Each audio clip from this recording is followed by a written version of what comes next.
Hey folks, what's going on there? Lee Taft here. Welcome to Speed Tips from my garage in the classroom. Today is episode 135.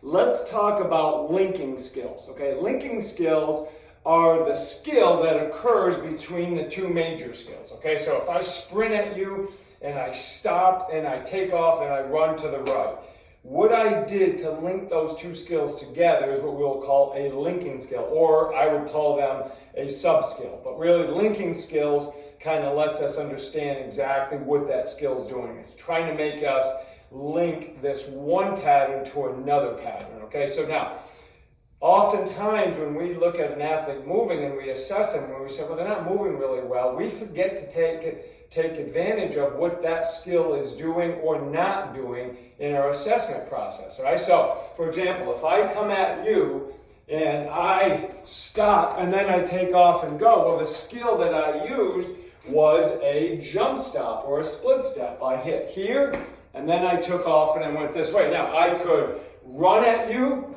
hit, and then take off in a shuffle, which would be I linked a sprint to a shuffle, or I could come at you and do a jump stop, a hip turn. So the skill, the linking skills would be hip turn to a jump stop to a hip turn. That was what linked my forward run to my retreating run, okay? I could have a skill where if I'm doing a shuttle run where I come in and we do a rotational stop, now to run back the other way, so the skill, the linking skill there would be a rotational stop.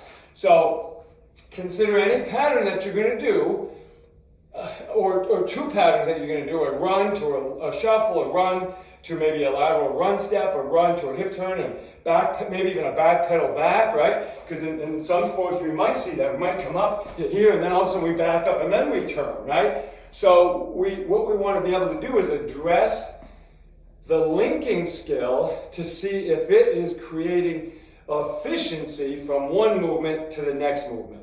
Okay, because if it's not, that's what we got to fix. It's not always the primary two big movements, the sprint to the back pedal, or the sprint to the shuffle, or the sprint to the turn and run. It might be the linking skill. So spend some time on evaluating your athletes' linking skills and see if it's helping them or hindering them as they move. Guys, have an awesome day. We'll see you for 136.